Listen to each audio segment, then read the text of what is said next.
This podcast is a proud member of Pod Nation Media Network. Are you tired of the coffee crash? Still jitter an hour after your morning cup of coffee? Listen, I used to drink 5, 6, 7 cups a day to just keep going. The anxiety, the stomach pains, the afternoon crash, it was brutal. Then I discovered Rise Coffee, and everything changed. Rise has less than half the caffeine as regular coffee, but here's the magic.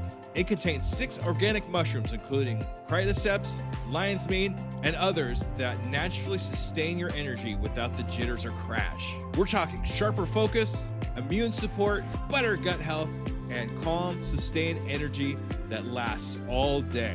Plus, it's organic, vegan, and has 0 added sugars. Unlike other mushroom coffees, Rise is USA grown in California.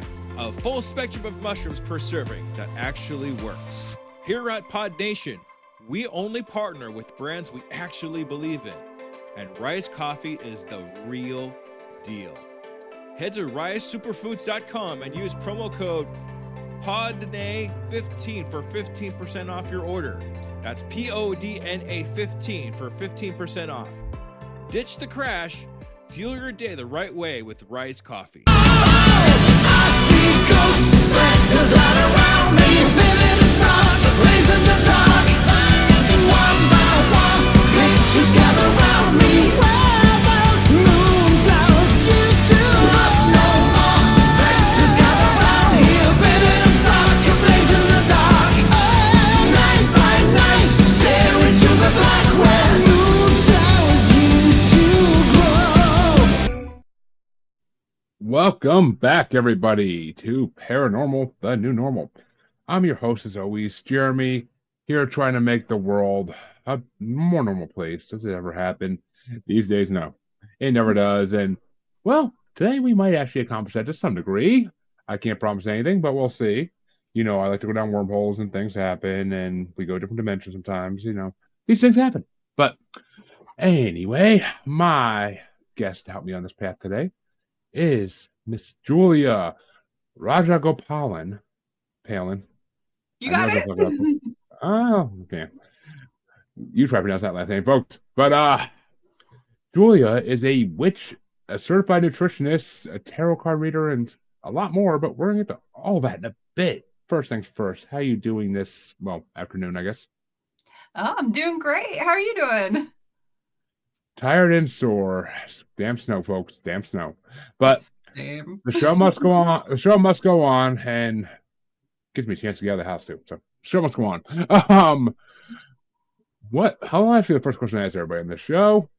What brought you down this spiritual path that led you to where you are today? Yeah, that's such a great question. You know, I started out in a very religious family. Super right-wing Christian, going to church every Sunday, and that just wasn't for me, you know? And so when I sort of left the church, I was looking for something. I was looking for different spiritual practices. And over the years, I realized that the practices, the things that I was doing, it's witchcraft. I'm a witch. And it was so powerful for me to say that because, you know, growing up, that was a very bad thing, right? It was like a scary thing. And now it's really nice to be able to say like, hey, that is what I'm doing. That is who I am. So it's really exciting. Yeah, I mean, well, one, I can't tell you how many of these conversations start with, well, I decided to leave religion. So it's the most common phrase I hear on the show, and I love it. I despise organized religion with a passion. So I think it's fine for other people, but it's not for me, you know? Oh yeah, it's 100% fine for other people. Let them, if they want to be brainwashed, let them be brainwashed. I am fine with that. I can't condone for myself. That's the only difference. So yeah. It is what it is. But I'm with you. And you're right. The view we had of witches as children is completely different from the reality. Mm-hmm. They don't look like the Wicked Witch of the West from Wizard of Oz. Wow, why am I blanking on that? But it's not what we learned about in school. That's for damn sure. Mm-hmm. So when did you first start getting into the witchy way? I'll be honest with you. I've been reading tarot cards for 20 years. And, it started out as a party trick, right? I'm like, oh, this will be fun. I'll be like the life of the party. I'll read these tarot cards. And honestly, some strange things started happening when I was reading these tarot cards, like some scary, accurate readings. And I've always sort of had dreams that told me a little bit more about what would happen or helped me explain the world. And these tarot cards were something I really connected with. So, I mean, that was like 20 years ago in college. And, I'll tell you a story. We came home from the bar one night and I my friend had brought some guys home, whatever, and I had never met this guy. And so I did a reading for him, right? And I was a little drunk, and you're not supposed to do that with tarot cards because some weird stuff can happen. And it's not very good. But I was doing this reading and I started telling him, hey, like what I'm seeing is there's a baby in your future, but there's an issue with the baby. Like, I don't know what's going on, And he got up. I'd never met this kid before. He got up and left. He was so scared. And he told us that his sister just announced that she was pregnant, but she was only 15 years old. So the whole family was in an uproar. And he was so startled that he just left the party, and they all left. And I remember thinking, I didn't know that, like I've never met this kid. But, there are other things that would happen around that. And I think it's just a really powerful tool. It definitely is. I've had a few readings done the show, and it's eerily accurate. I mean, I've yet to have one where it's like, for the longest time I put it off as, oh, this is carnival scams to make your money. But that's what I put it off as for the longest time when I was naive. But after having a few done myself, it was just always so accurate. I was like, this is scary that this force can tell that much about my life. Well, and what I think is even more interesting is that tarot cards can be used for us to understand ourselves. So there are a lot of theories, and how I tend to use them is that when I look at a reading, I say, okay, what does this tell me about the environment, right? What does this tell me about what's going on in my life? Because I'll read for myself. And, I'll be honest, we are bombarded with information, right? And we cannot consciously understand all of it. We can't consciously understand the many, many different things that's going on all around us, right? So I think tarot cards help us sort of identify things that are in our subconscious sometimes that we aren't really fully understanding. And so, when we ask questions like, is this guy right for me? Or what do I need out of this situation? I think a lot of times the answers are there, but we just haven't brought it up to the surface. We haven't brought it up to our conscious thought process.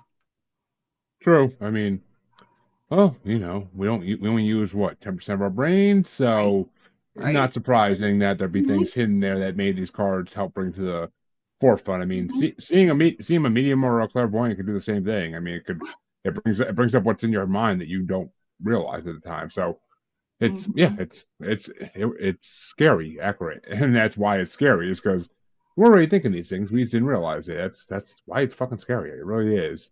I think so in many cases. And that's why I think it's paranormal, but like you say, it is sort of normal. It's already in there. It's already available to us. And actually, okay, you kind of said something earlier that I never really talked about this in the show before, but let's talk about for a second why is it supposedly dangerous to be intoxicated while doing tarot?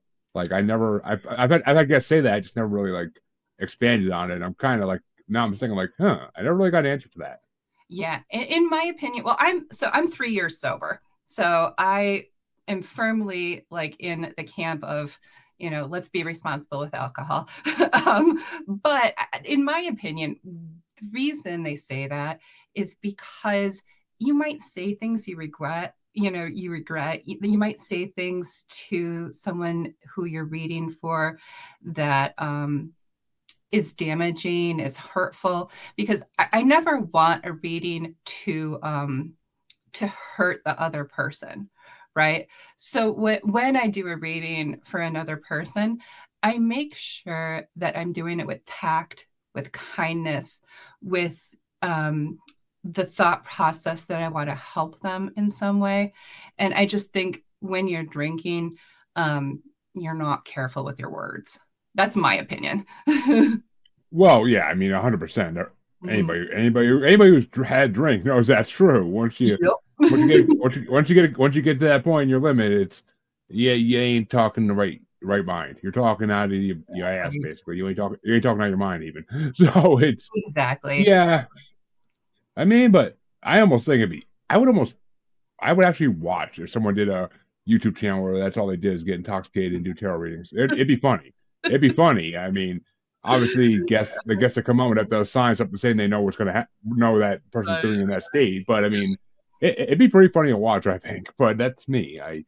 That kind of the stuff they might say would be fucking hilarious. It really would be. Yeah, my big thing is like I first do no harm, you know, and Mm, I want to make sure that my mind is clear and that I'm being first of all kind to people. Yeah. well, of course. I don't know. There's I would say there's experiments to be done there because being intoxicated also opens parts of the mind that you don't use normally. So Some people say eh, that. Yeah, absolutely. it could be a mixed bag. It really could be a mixed bag, and I think I don't know. I think it'd be worth the study if some young tarot reader out there wants to do this. Let me Never. know. Yep. I will gladly give you a home to do it. Let me know. I will give you a home to stream it on. So let me know. Not me. I haven't I, had a drink in oh, 3 years, oh so. no.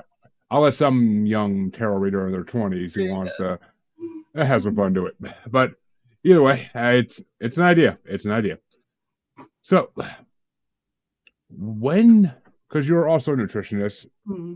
were you a nutritionist before you got into tarot and the witchy way, or was it which came first? No. The tarot came first, and the nutrition coaching. It was really funny because I started a job with a nutrition company, and it was fascinating. I have practiced yoga for a number of years, and so that was sort of my way of getting exercise, my way of being healthy. And when I started working with this nutrition coaching company, like it was really a different experience because they approached things so scientifically and so focused on the number of macros people are eating, things of that nature, right? And so I became certified. I went through the whole process and I learned so much along the way. But I'm really glad I did it because understanding a different aspect of that was really cool.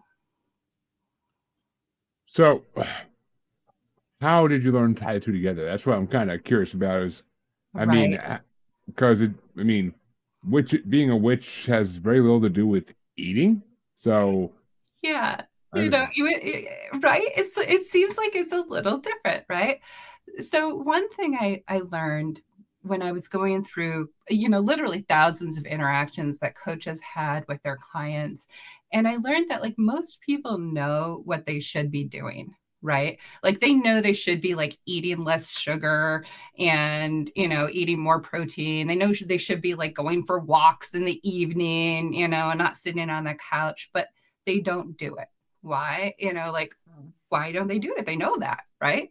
And what I think is that it's not an issue of knowledge. It's an issue of mindset.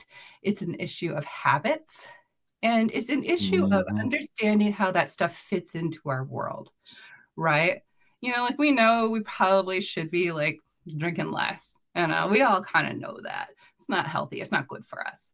But like why don't we do it? Well, there are like so many different reasons.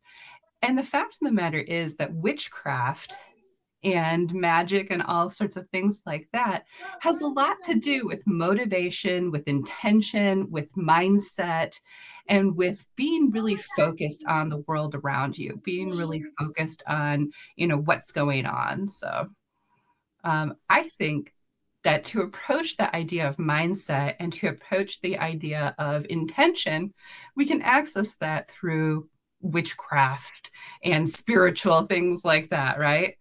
Also, it's fun, and we're more likely to do stuff that's fun, Oh yeah. I mean, well, I'm as sure as I am. As sure as I am that it is fun. And in what way is it fun? Just for those who are listening to possibly entice them. Oh yeah. Well, I love doing tarot. I love learning about the tarot. And I also love creating little spells. I do a lot of fire spells. I do spells with the moon and water. So I have fun. I mean, sometimes it's just kind of crafting. I won't lie. I create little spell jars, like things like this, and to me, I love it. I enjoy learning about it, and I enjoy reading about it and connecting with my community too. Yeah, I mean, I sounds like it's. I mean, who doesn't like who watched Harry Potter growing up and doesn't like to make spells and potions? Come on now, but Totally.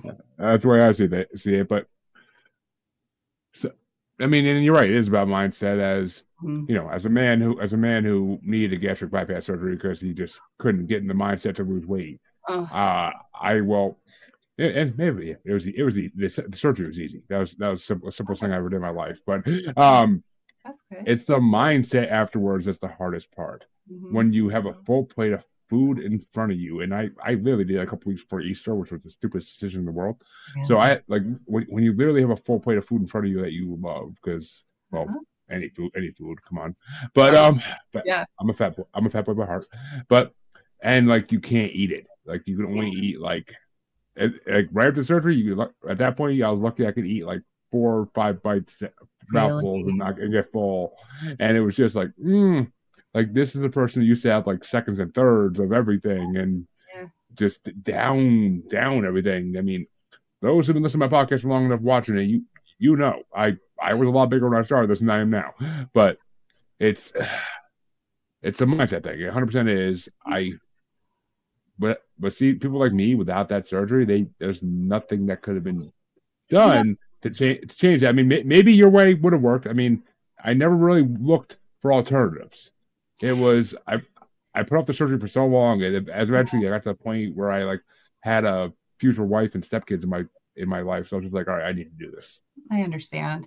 And, that's important to work with your your healthcare professional. That's the most important thing, because you want to do things that are healthy for you and that are important for you. Right. And I'm the same way. I love me some Taco Bell. I love Taco Bell, man. My stomach does not love Taco Bell. I know I will regret it.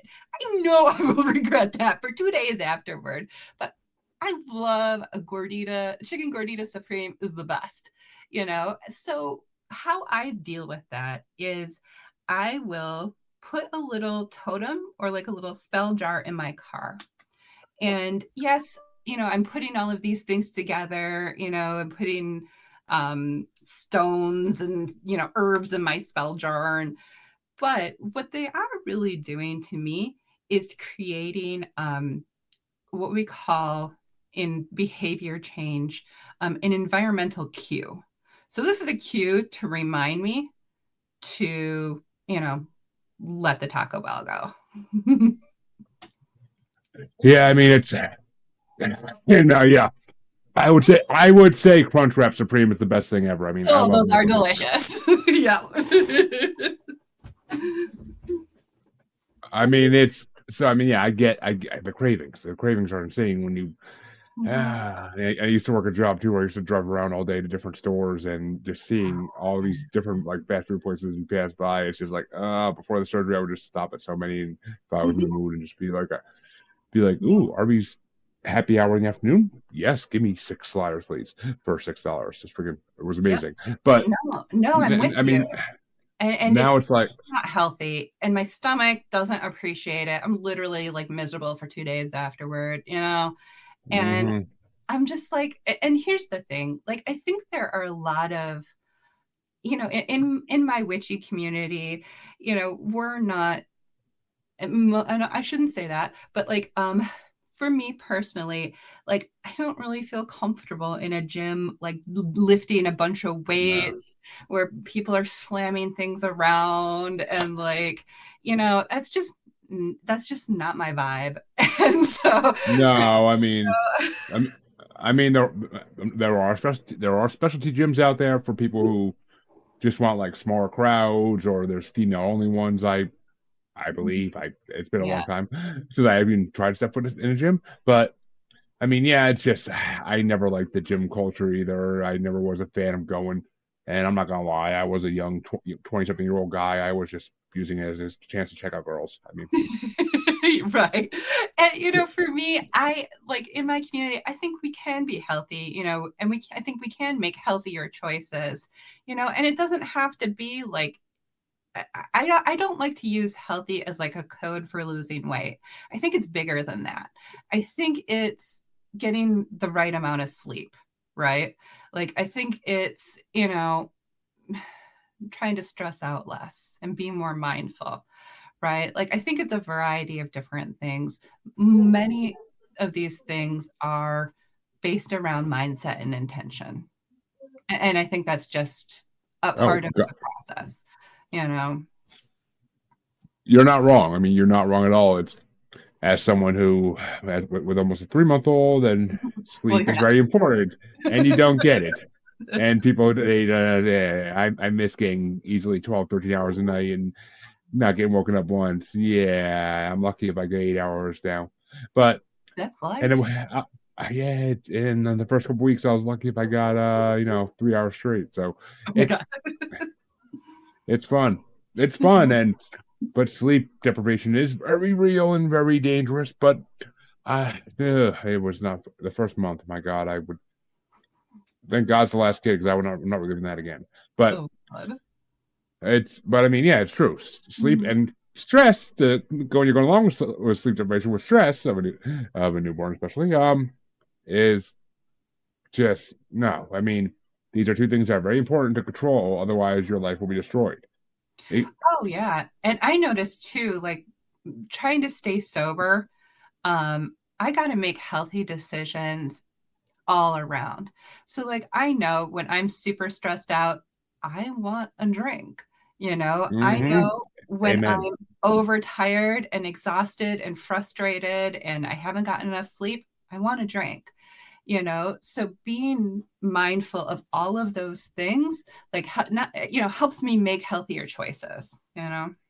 Oh yeah, of course. I mean, and yes, yes, amen to all that, 100%. But I mean, and that's also why there's a nice green alternative that's a little more nature related, at least. But because I got you. I mean, if you can't do the one thing, then I recommend the other thing. But that's Yeah. my personal belief. I never had to stop both at once, and if I ever did, God help me. But it would Yeah, probably kill me. no, I understand. I mean, it's sober or it's legal now in Michigan, but I'll be honest, I don't love it just because like I think it can make kind of again makes me make unhealthy decisions. So It I'm can. like, yeah, and it can get into a bad habit. That's my thing. Like I don't if I were able to indulge in these things like responsibly, or like once in a while, I'm like, yeah, whatever. That's fine. But I have an addictive personality. So Which if I'm having one Crunchwrap Supreme, I'm having three. Like if I'm having, it, 100%. yeah.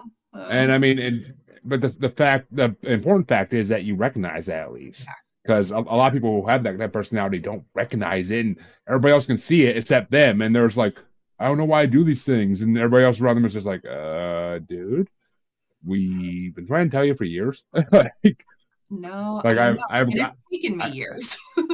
I have a cousin who was just like that. Like, and he Really, got into a lot. He got into a lot worse stuff than Taco Bell and some greenery. But I yeah, mean, those personalities are dangerous. Those personalities are very dangerous. It's just, it is, I mean, and it can go without you even noticing. Like, and sometimes it could become behavioral, right? Where I'm shopping too much, and suddenly I got this pile of boxes on my doorstep. And I'm like, I don't need any of this garbage. Like, what am I doing? It's an issue. Yeah, I mean, it's basically like, see, I mean, I'm worse because I'll take those two freaking addictions and put them in one. I'm like, I got money. I'm shopping for food. Like, I'm online. I'm finding like every weird ass snack in the world I want. I'm finding like, oh, a site of weird mushrooms from around the United States. Fuck yes, give me a box. Like, it's just, I will find some kind of either gourmet food I can't afford, or some kind of weird ass snack collection, and I will buy it because I'm bored and I have money at the moment. But it's just, it's problematic. Yeah. And, for me, like, going back to the witchcraft, it helps me, well, number one, fill my time, right? Doing spells, doing witchy things is so much healthier than, shopping online. But the other thing that it kind of helps me do is like be more aware of the world around me. So I'm like, okay, you know what? I sometimes I go for these things called witchy walks. And really it's just like a mindful walk, right? And I try to like find like cool little stones along the way. And I try to like, find some cool like trees or things like that. And is it witchcraft? Is it mindfulness? Yes. I think it's just, for me, a really healthier choice, I mean, not in this weather. It's like 20 below out, so I'm not going anywhere. Yeah, and I mean, it ain't that bad here, thank God. But I mean, it's I mean, witchy walks, I love it. I mean, see, I used to take walks like that with certain things rolled and ready to go in the woods, and I call them Sasquatch walks because that's what I'm looking for. But I mean, it's folks. If you want a reason to go walking in the woods, say you're looking for Bigfoot. I mean, it's love it. Good enough. So cool. Good enough.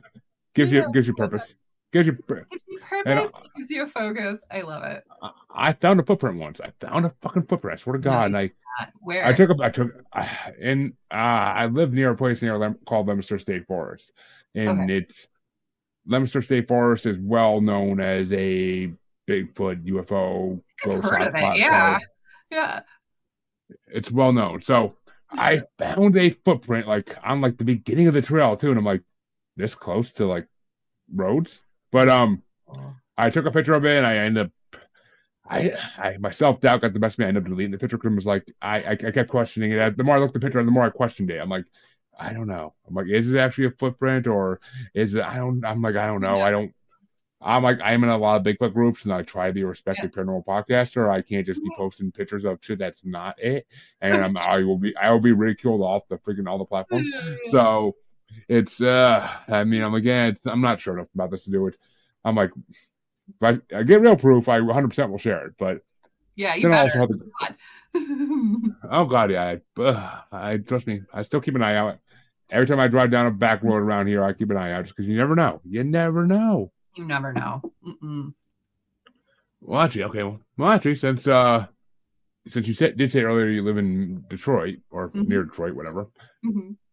Let's talk. Because Michigan, Dogman's first thing to my mind, Michigan. Well, besides Juggalo Love, whoop whoop. But in the paranormal sense, and not that Juggalos aren't paranormal, because you guys are 100% are, but Dogman is what really comes to mind when I think of Michigan, because the Michigan Dogman. Well, tell me about the Michigan Dogman. I don't know that much about it. Well, okay. I mean, Dogmen are not exclusive to Michigan by any means at all. They are nationwide spread, but they're nationwide spread throughout the whole country. But it's basically just the fact that, they're basically Bigfoot, but dog versions almost. Like, picture a werewolf in full turn form. I mean, not the Twilight werewolf. Yeah. I got shit, but like regular werewolves in like full form. Okay. That's basically what a Dogman is, but it's always happening. And I mean, they're known to be around Michigan, especially because for some reason, I really don't know why, but I mean, it's just, it's a hard thing to explain to someone who really doesn't know about it much, but I mean, they've been seen around the country. There's just as many sightings of them as there is Bigfoot, so it's Oh, a whole very thing. cool. I have not seen any, but I'm from further up north originally, and we've had some ghost stories and things like that, but no dogmen, none. I don't know. Maybe I the mean, Upper Peninsula. There's a lot of stuff up there that no one knows about. yeah, I mean, the Upper Peninsula is as you get closer to like that land between the lakes, Wisconsin area, then yeah, it's a. I It's mean, so isolated. It's so isolated. yeah, Yeah, it is. it's It's pretty it's cool. it Yeah. is isolated. I mean, but we do like ghost stories in this podcast too, so I'm kind of curious to hear one of them. Oh man, I don't know. Have you heard of the Lenain Rouge? I feel like yeah, but it's not coming to my head first and foremost right now what that is. I mean, the name sounds slightly familiar, but Yeah, so that it's a little devil that appears in Detroit before something terrible happens. And they've seen it a number of times before like terrible things happened in Detroit. And we have a march once a year, I think, now for it. But yeah, they say they see this little devil somewhere around, and it's a portent of doom for the city. So oh, I mean, kind of like uh, kind of like the Mothman or a lot of other, a yep. lot of other. There's a lot of other cryptids that are similar that are kind of forebearers of doom, and Mm-hmm. are believed to be at least. So, Yep, yep. all right. I mean, the May Rouge. I haven't heard of that one too much, but I definitely gonna have to look into it. Yeah, That's yeah. not it's not what I was expecting. So I'm like, I definitely haven't heard of that. I'll have to look into that a little more. That's interesting. It's a But cool, it's an interesting story. Yep. I mean, I love it. I love it. But Mhm. well, I wanted to get a little more into the witchiness too, because Yeah, yeah. what kind of witch are you? Because there are so many kinds out there nowadays that I have to ask this question always. There are so many kinds. I think I saw a list of like 42 different witches. I don't know. I guess I would call myself an eclectic witch because I take all sorts of different pieces from different types of witchcraft.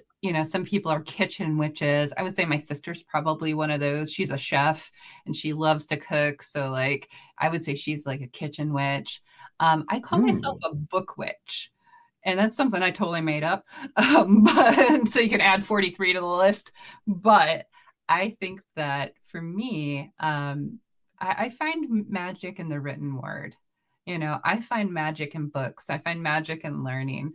And so I love to call myself a book witch because I think that's the focus of my practice is learning more, writing, doing things like that. But I have a really nice herb garden. So in the summertime, I'm focused on growing things and, doing all sorts of gardening, So like, I think probably an eclectic witch. And I actually have a little test on my website. It's like a little quiz that you can go on and find out what kind of witch you are. It's really fun. There, see, I like. Oh, as someone who's been a book lover since he was younger, Yeah. I love that book witch idea, and Yeah. I'm trying to think. There was something I watched at one point or read where that was the only way this one person had powers that they wrote something down and like either like something had to be written down for them to say it or they had to like write it down and then use it in some form. I'm drawing a blank on what the hell it's from, but Okay. it's gonna drive me insane. But yeah, Uh, it's from some IP I saw at some point, I'm sure. But it's mhm. there is power in knowledge. Everybody knows that. It's a common phrase for that reason because it's true. It just really is. I mean, Mhm. what do you expect? I mean, the more you know, the more powerful you are. And if Mhm. there's a witchy sense behind it, a magic sense, and it's going to be a lot more powerful.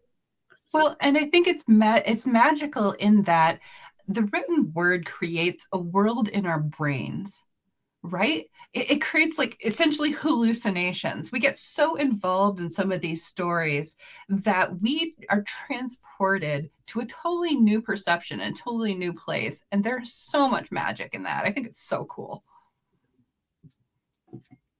Yeah, I mean, you kind of create like a tulpa in your mind when you Hmm. it's a tulpa of the mind when you read something. And I mean, who hasn't read, say, Lord of the Rings and then want to go on a battle killing orcs? Like Right. it's you just like you it creates these images in your head that you are in this what's the word I'm looking for? And this desire to do something. Like it gives you a desire to do whatever you just read about.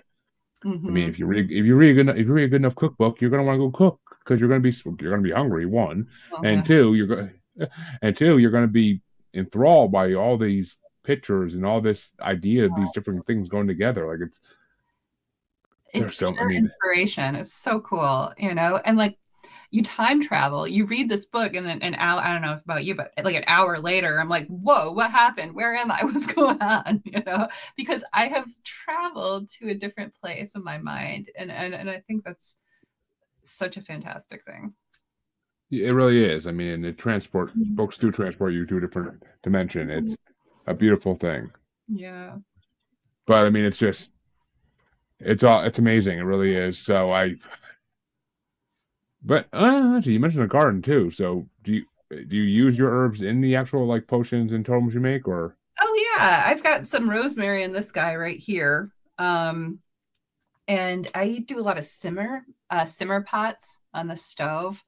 Hmm. So it's actually a super simple thing. You put a bunch of water in a pot, turn it on low, and then you can add whatever herbs you want.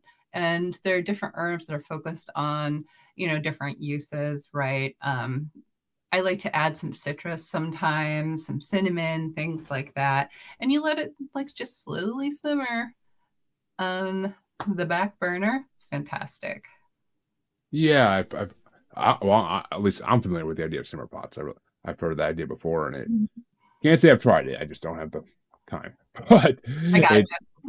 it sounds like an interesting thing to play around with and see what different Yeah. combinations can be made out of it. But what would And be your most? I always like to ask the people who practice. What is your most requested? Either I'll start with what's your like most requested like potion or totem that people ask to buy from you. yeah, I got you. I don't really sell stuff. Like, I'll be honest with you. I create trainings and I'm creating a workbook right now that I'm going to be selling. But the most like the most common ritual that I practice here in my house with my friends, with my sister, are definitely fire spells. We love fire rituals and fire spells. And sometimes it's like something super simple as, we have a bonfire in the back and we write down things we want to get rid of. We write down things that we want to remove from our lives. And sometimes it's, something like, I don't know, self-doubt, right? We write it down, we throw it in the fire, and we use that as a ritual. To me, it's a jumping off point. It's making something special, right? Because I can say, like, hey, you know what, Jeremy? I want to remove my self doubt. I'm constantly doubting myself. It sucks. It makes me miserable. And I'm going to tell you that, right? But I like the fact that we use a ritual to make that special. We use a ritual to have a starting point. Like that self doubt is getting burned in that fire. It is gone. And I think there's some magic in it, not just for me psychologically, but I think there is some magic in putting that into the universe and understanding like that is gone now. And I may backslide, I may doubt myself a bit, but I'm going to remember that because that was a special thing in my life. I'm going to remember that because that was an occasion that was important to me, and I talked with my friends about it. I did it right in front of them. And I honestly think that there is something in the universe that's going to help me along the way because I've put it out there. So we do. Well, yeah. We love our bonfires. Well, I don't blame you. I mean, fire's awesome. As someone who was a bit of a pyromaniac in their teen years, yes, fire is 100% awesome, Oh, and just as a kid, I remember it was a lot of snow on the ground because I was further up north and my dad did woodworking and we would light fires. Kids don't do this at home, but like, we would light fires in the snow and then we'd take the sawdust, throw it into the fire and it like whooshes up. Yep, exactly. So unsafe. It's Don't do that at home, children, please. yeah, kids don't try this at home. Well, unless you're old enough and you feel like you can do it safely, but don't don't do it in someone's yard. It's not yours, at least. But I mean, yeah, I mean, I trust me. Every time I had a chance to get fireworks, I got fireworks. But and all these poor GI Joes who got burned in cups of gasoline in the driveway and melted just because we wanted to see what would happen. Right. Oh, so But literally, I'm surprised the cops never pulled up because they drove by all the time and would see like little piles of fire in our freaking driveway and just like they'd be like, "Boys being boys, moving on." But it's yeah, I mean, fire is cleansing. It is, and I believe it is. it, Yeah. and the ritual you described is basically in a form. It's manifestation. It's putting out in the universe what you want. That's what it really is. And as I've said in the show 1,000 times, manifestation works if you do it right. Well, I think so. Whenever I talk about manifesting, because I agree with you, I think it works. But I also want to say, anytime you manifest something, write down or say aloud one thing you're going to do, one action you're going to do, one step you're going to do to make that happen. Because I think you got to combine it with like the action. You've got to combine it with, reality to a certain extent. You do. I mean, folks. I mean, yeah. It's like a New Year's resolution. They don't just happen because you say they're going to happen. You have to put in the plan. You're not going to lose that 50 pounds unless you actually go to the gym or change your diet or do something. You can't just see like, I'm going to lose 50 pounds and then go back on the couch, eat potato chips and hope it happens. Like, no, it's not going to work that way. So because that's not the way the universe works. The universe doesn't, I think that the universe wants you to work toward it, right? The universe wants you to take action. I'm with you. yeah, as much as I hate the idea of capital G God out there, they were not wrong when they said that you need to prove things to him. They just had the wrong person. It's the universe. It's not a sentient being of any kind, but well, in a way it is, but it's the universe. It's not a giant bearded man who looks like Zeus for some odd reason.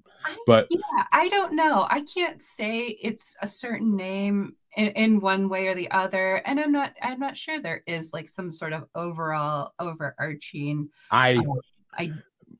My best description for what I can gather is if you ever seen the episode of Futurama where Bender meets God. No, I haven't. It's an old episode, really old, but that's from my childhood. But that's what I picture, just a sentient cluster of atoms out there in space somewhere deep, and that's what controls the universe. It's not any. I mean, that's all it is. It's just a sentient cloud of atoms that is out there. I mean, it could be considered extraterrestrial, ultra-terrestrial life, whatever you want to consider it, but I think it's out there. I think it's out there somewhere. I think it's and it does nothing at all. That's literally what it does, is nothing at all, but it can hear everything. It can give people hope and it can give people motivation, but it does not. It really does nothing. It doesn't do miracles. It doesn't make things happen. It just is, which I feel like that's the greatest thing. Is that's what it just is, and I like who knows? that. I mean, I like this universe has strange. I'm a huge believer in fate. I'm a huge believer in fate and reincarnation and all that because I think that this universe does that on purpose. I think we are fated for things. I think reincarnation is 100% real, and I think we come back hundreds of times until.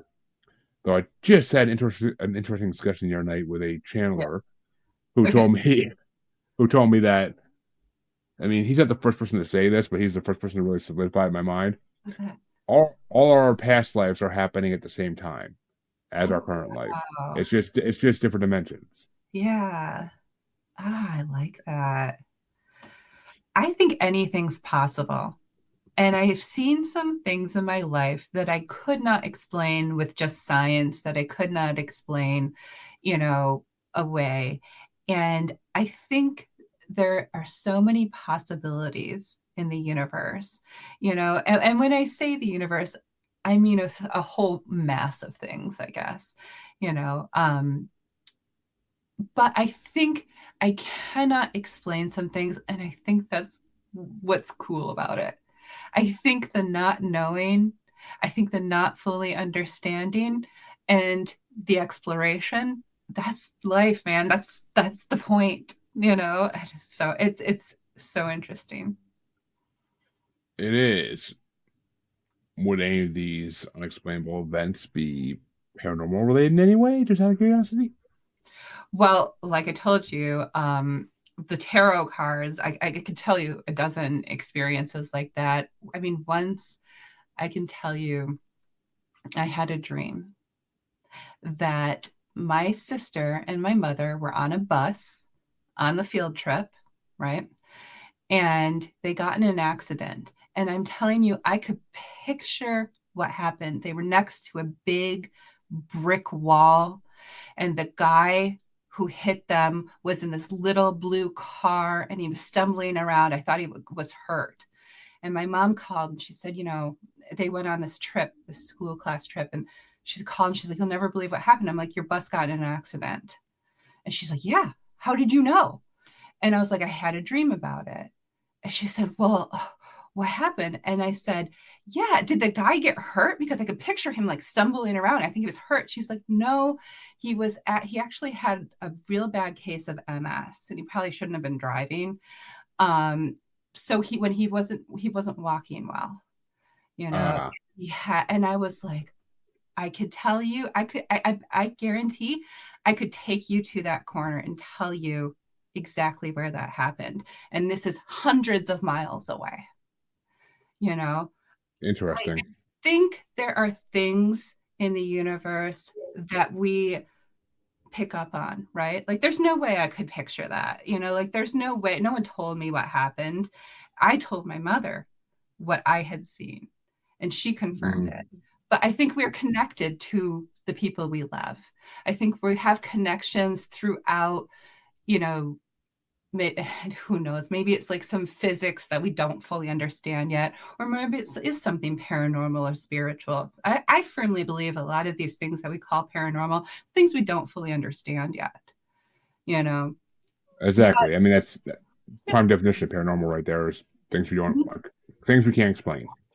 Correct. You know, and I couldn't tell you like a scientific explanation for that. Other than that, I am connected to my family, and that, you know, maybe I'm a little more sensitive to some things than others. I think it's what it is. I think that's what it is. Some people are born more sensitive to the universe than others, and or so, a lot of people. I mean, a lot of people just block it out with different Yes. objects, items. But it's very.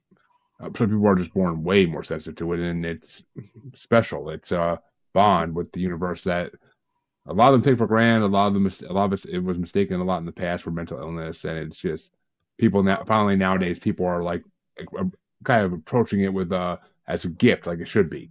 So, Or and we ignore it. I think in many cases we ignore it, mm-hmm. you But, know. some people Have ignore it. Some people forcibly ignore it, and that's not good. right. And we have like these bad feelings, right? You know, I've had, you know, certain bad feelings and then something happens, right? And I'm like, why didn't I listen? Why didn't I focus? Why didn't I like pay attention? But I ignored it. I was like, oh, whatever. Maybe I had too much coffee today. Maybe like I'm feeling anxious, you know, whatever. And the reality is I should have paid attention, you know? Yeah, exactly. I mean, and the fact that you have premonition dreams are freaking is awesome because I love when people have that because that's something I kind of grew up with as well, like having Really? these You premonition dreams. I mean, mine were never anything important or yeah. relevant in any way. They were just conversations that would drop like a month later in between two people in my class at school or something like that. And then Okay. it was just pure moments of deja vu. It wasn't anything like it wasn't Nicolas Cage in that freaking movie Next or anything like where he knew what was coming. Like no, it's nothing that could have saved the world or helped anybody. It was just little basically like a minute or two of time in the future that I would happen to view it in real life, and it was just never anything important. It's just which was annoying because it's like, why do I get to see things in the future, but nothing that matters? It's just Like, things where are that the don't. lottery numbers? Come on now. Oh, my parents would much rather me had those, but I mean, I'm like, why do I have to see this conversation that happens a month down the road? Mhm. And I mean, it's stupid. And I mean, they went away as I got older. They went away, but Mhm. I don't know. Maybe it was because I didn't embrace them when I was a kid. I didn't like try to like make them better. I don't know. I'm no expert in this stuff. But I just like talk about it. So it's I don't know. Really cool. Let me ask this though. What was the moment during a tarot reading that had you actually the most horrified or terrified? Oh, I don't know. That one at the party, I was feeling pretty bad because I was like, I didn't want this poor kid to like get so upset and like run out of the apartment, you know. Also, my friend, you know, the guy she had brought home left with him, and she was like, "Thanks, Julie." That was much appreciated. I'm like, "Oh, yeah, my bad." No, that was a scary one, and I'll tell you, I recently had one where I was, you know, pulling cards. I was just sitting on my bed pulling cards, you know, for the end of the day, and the death card popped up. And I ran downstairs to my husband, like, y'all are okay, okay. And I like to send some text messages. I'm like, I'm good, you know. And death can mean a variety of things, right? It can mean the end of, you know, a job. It can mean the end of a relationship, just the end of something. And then I looked out the window, and there was a cat in the middle of the road playing with a dead rat. Oh, that's weird. And I was like, oh, there we go. There's the death. And so, you know, I went and picked up the rat and threw it away. But like, you know, I was like, that was weird. That was weird. And I'm glad it's a rat. That's fine. I mean, thank God. I mean, death. Mm-hmm. The death card means a lot of different things. So I've been told that many times that it doesn't just mean like, oh, you're gonna die. Like it's I mean, it could honestly mean the death of a habit, the death of a bad habit, or the death of. Yeah. I mean, anything could technically die. Anything, and it could die in some shape or form. So, who knows what it really means? But you never know. But that was weird. I'm not gonna lie. That was weird. It was gross too. Yeah. So I gotta ask this because I honestly don't think if I ever asked. I mean, I'm sure I have, but I don't have any to recall in my mind at this moment. Yeah. Because as a witch, what are your views on extra/ultra terrestrials? Oh, I don't know. I think we're foolish to think that there's nothing out there. To me, the fact that like the universe is infinite, right? How can we possibly be alone? How can we possibly be alone in the grand scheme of the universe? I can't even fathom the fact that we're alone. And if we are, it makes me a bit sad. You know, it might not be anywhere near where we want, you know, other beings to be, but I firmly believe we're not alone out there. And I firmly believe that, you know, it's arrogant to think that we're the only ones, the only intelligent life in anywhere. I think. Sorry, I'm gonna like I'm getting a little like riled up. You're getting responses here actually. So shit.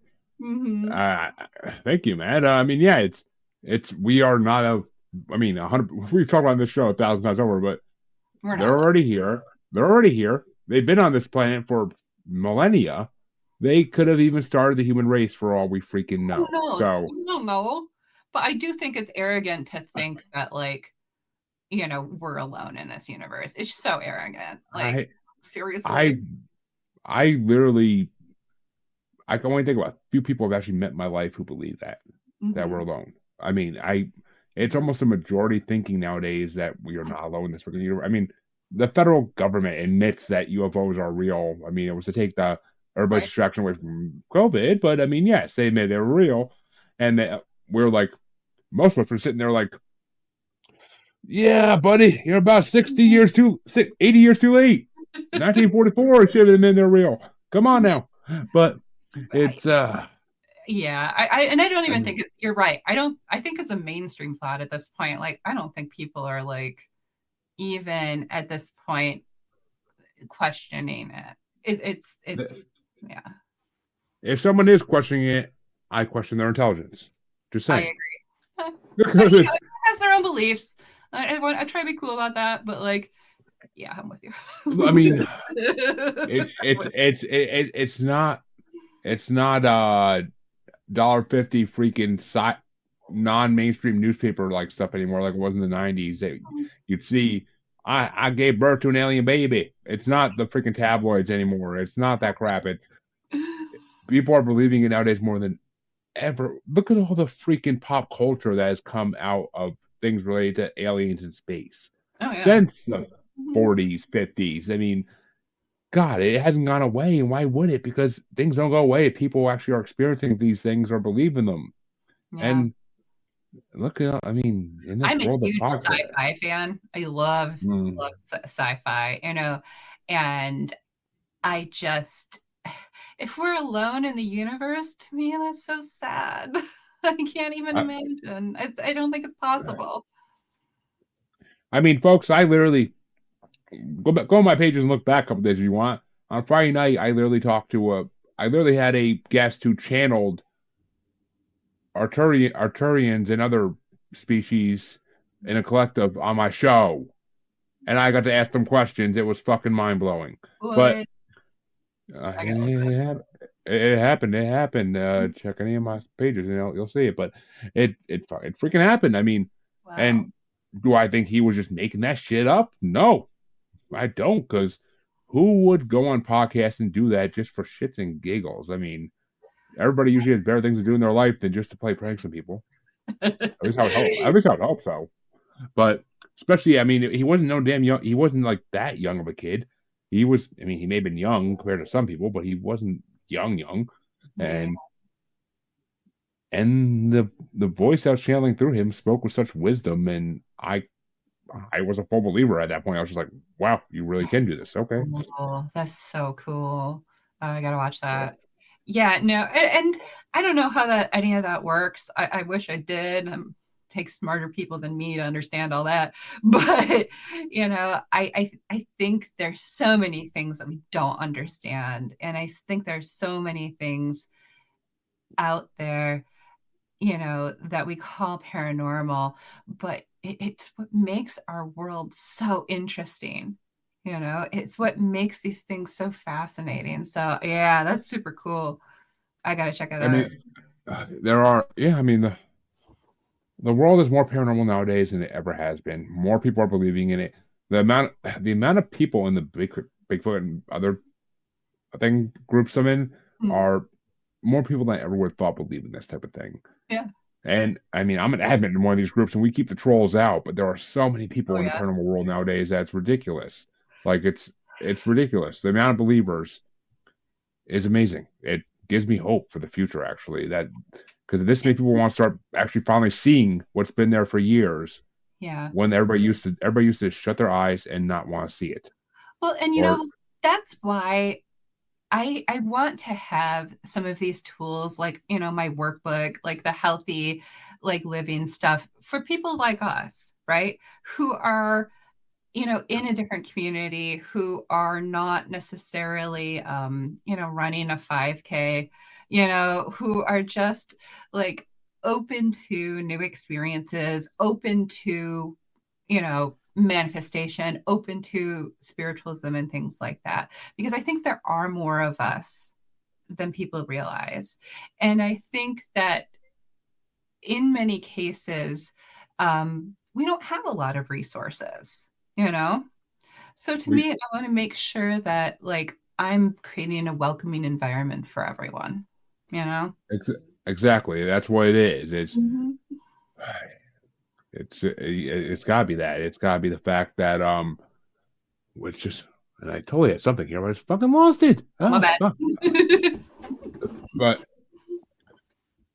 yes, I mean, it's the paranormal is more people are just not pretending to be blind. I can't tell you how many people on the show that I had on that were had abilities that were clairvoyants, mediums, psychics, pet psychics, whatever you want to call, whatever their name, what they go by, that it was a family line thing. It went in their family line. But Yeah. every one of the conversations starts off with, my parents told me to just ignore it. My parents told me not to talk like that. My parents told me I was sounding stupid. And generations before us shut it down. They shut it down. They had a slight interest in the late 1800s with the Fox sisters and all the other supposed psychics, even though the Fox sisters were found to be frauds. But all the other psychics out there that were around in the late 1800s, early 1900s. I mean, even Abraham Lincoln was into this shit. So, I mean, come on. Here's the thing. You got to remember the history. For ladies like me, back in the day, they burned us at the stake. Oh, they're like, shh, keep that shit, quiet, because you can fucking curse in this show all you want. Okay, cool. But, no, but that's why. I mean, the traumatic history is why our parents said, like, knock that off. Well, But it wasn't in the 1900s. Even in the 1800s. It wasn't so much you're gonna get burned at the stake if people think you're a witch. It wasn't that. It was just, it's not society's norm, and that's more why it got shut down. And Jeremy's weird. Julia's weird. And I mean, my parents even did to some degree with not supernatural paranormal things, but just certain things I did as a kid. They would be like, people are gonna think you're weird because you're into this or you're into that, and I was like. And my mindset was always, why the fuck would I care what people think of me? But it's still my mindset to this day. I don't give a shit what people think. That's why I can talk about this stuff freely, because I don't give a shit. Exactly. But I hate people try to push their kids and others into fitting into society's little bubble. Like, no, we're getting over it now. We're getting over it now. Thank God. And. And trust me, all the weirdos are coming out of the corners of even things we don't want to come out are coming out now. And it's, I mean, I'm with it. I'm down for it. Yeah. But, I mean, there's certain things I'm not down with, but whatever. But I believe in freedom to the fullest. So do what you want to do. If you want to do it, as long as you're not hurting anybody else, then go ahead and do shit. That's all I care about. But it's just, the world's changing and it's for the better. The world's becoming more witchy. The world's becoming more magic.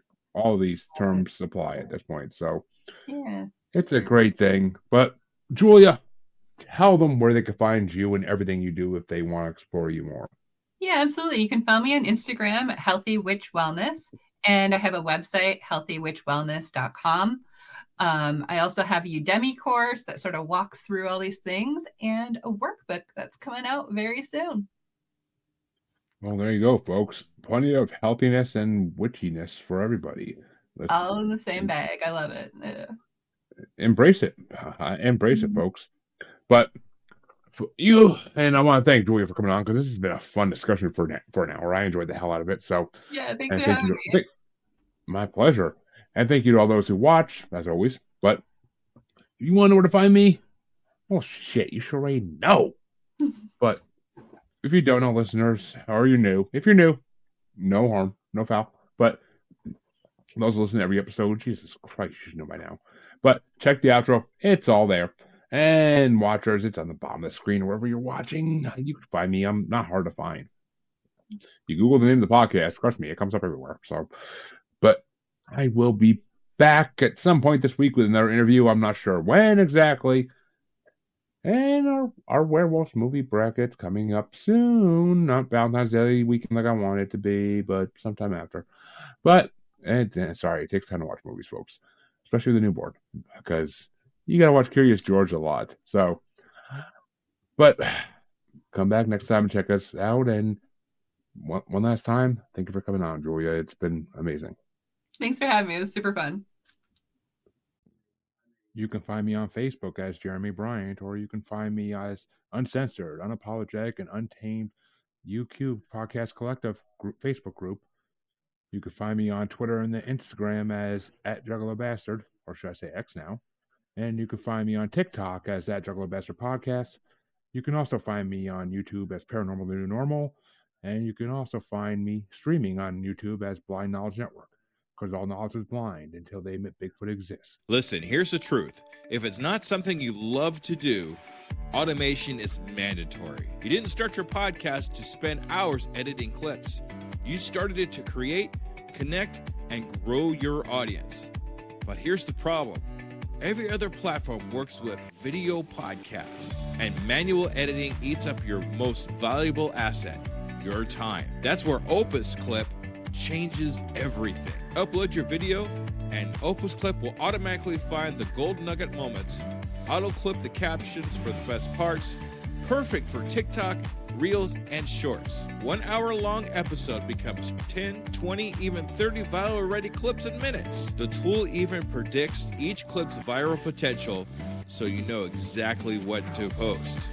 No more tenuous editing, no more wasted hours, just you staying in the place that you love to be, creating content that matters. Head to podnationopus.com for your free trial and get back to doing what you do best. Stop editing and start creating now.